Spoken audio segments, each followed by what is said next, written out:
please get a house special? Thank you. Kelly Flanagan moved to Melbourne's north a couple of months ago. This is definitely home now, and I'm really happy to be here. It's very different to what I'm used to, the amount of traffic and people. I went to prison in 2022, 14th of February, for armed robbery, kidnapping, false imprisonment, basically a drug deal kind of gone wrong. How many years did you get? I did 42 months, so it's like 3 years, 6 months. Kelly has battled drug addiction most of her adult life. She was locked up in Victoria's maximum security women's prison, Dame Phyllis Frost Centre, in February 22 until March this year. That is Lydia Abduralik, and obviously that's myself. Tell me about Lydia. Who is she? They call her the catfisher. She pretended to be Lincoln Lewis of Home and Away. My next door neighbour, Malka Leifer, the pedophile principal. I also lived with Samantha as a party. I lived with her for quite a long time. 2 years into her sentence, her daily routine changed. You'd get normally unlocked at 8:30 in the morning. They would count everyone correct, and the next thing you know, you're not getting let out. So you're required to stay in your cell. They don't tell you when you're getting out. They don't tell you the reason that you're locked down. Lockdowns sometimes happen due to emergencies, riots, security concerns.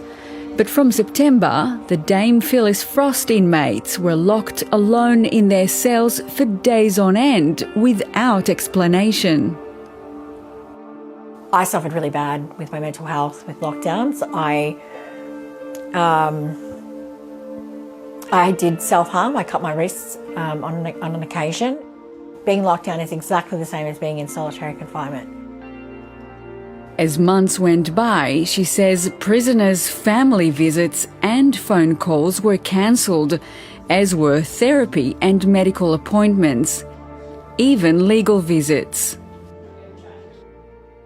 The highlighted days are the days that we were locked down. So you'll see things like lockdown all day, only 30 minutes out. Oh wow, so there's a lot of lockdowns on this day. 16 days this month. As we get through to November, you'll see there's still 13 days disruption there, and then you'll see like little comments, no staff at all.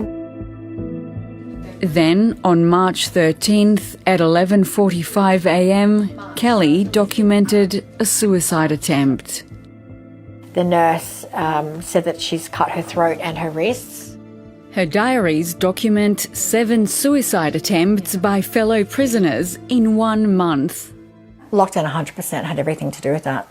This is what happens when you put us in a space with no connection. Earlier this month, more than 1,000 prison officers cast a no-confidence vote in the state's Corrections Commissioner, Larissa Strong.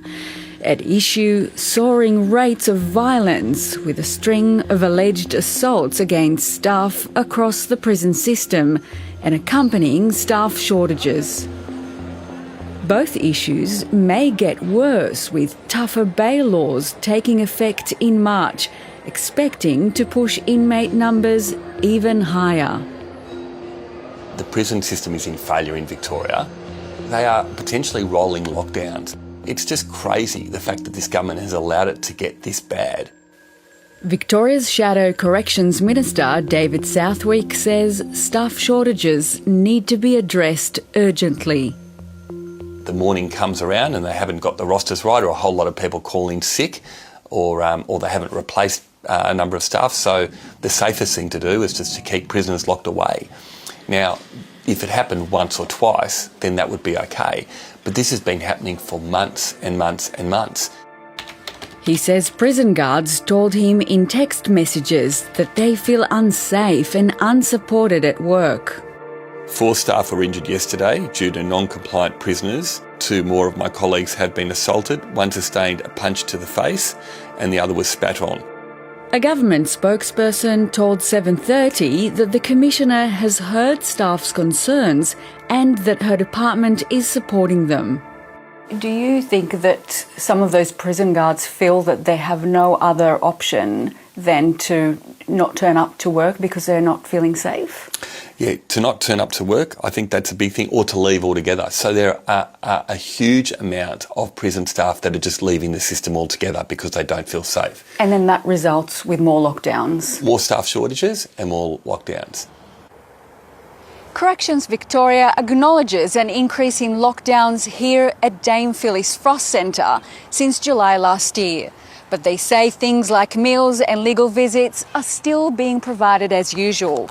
They deny an increase in self-harm incidents. But information obtained by 7:30 tells a different story. Confidential government correspondence indicates that since July there have been at least 106 lockdowns at the prison. 7:30 has also obtained a log of legal and other support services showing the extent of the lockdowns. On November 8th and 11th, no dinner is catalogued. On the 18th of February, all prison, no access out of cell, 43 hours lockdown. On this day, you had no dinner? No dinner. No dinner. Yeah, so there's no staff at all. Contrary to assurances from the Victorian government, the log notes that prisoners were unable to attend their legal appointments on at least 7 occasions. What we're seeing on the ground versus what's being told to us are just, they don't match up. Adriana McKay runs Flat Out, a service that helps female inmates find homes outside. For a long term, get out and stay out of prison, housing is our first objective. That also allows mothers to be reunified with children. It allows people to access counselling services that address trauma in a stable place. It's Adriana's job to work out the catch-22 of prisoner housing. She says the parole board won't commit to a release date without a home address. But new leases can't be secured without a release date. Due to the lockdowns, Kelly was unable to make most of her appointments. And what did that mean for her release? Kelly stayed in for months longer than she was supposed to stay in, or what her earliest exit date should have been. A separate log of activity obtained by 7:30 shows that since January, at least 28 housing-related appointments were cancelled due to lockdowns. Victoria's Minister for Corrections, Enver Erdogan, was not available for an interview. 7:30 sent a series of questions about the length of the lockdowns and their impact. None were answered. In a statement, he said that lockdowns are sometimes necessary for safety and security, and he expects them to be kept to a minimum. Now out on parole, Kelly and other former prisoners are speaking out for those still inside. Some did not want to reveal their identity.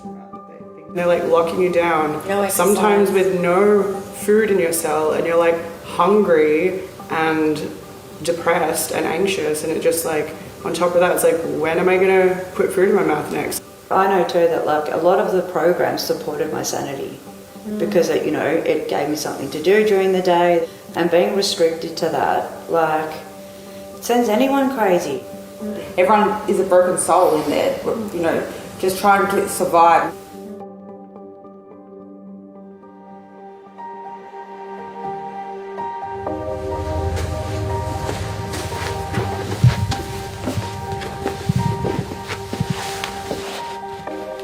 I'm not saying that I didn't deserve to be in prison, because I definitely did.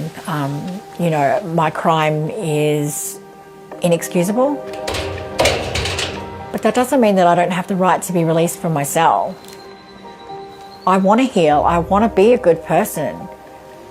But you can't lock me in a box and say to me, now you need to be a good person, right?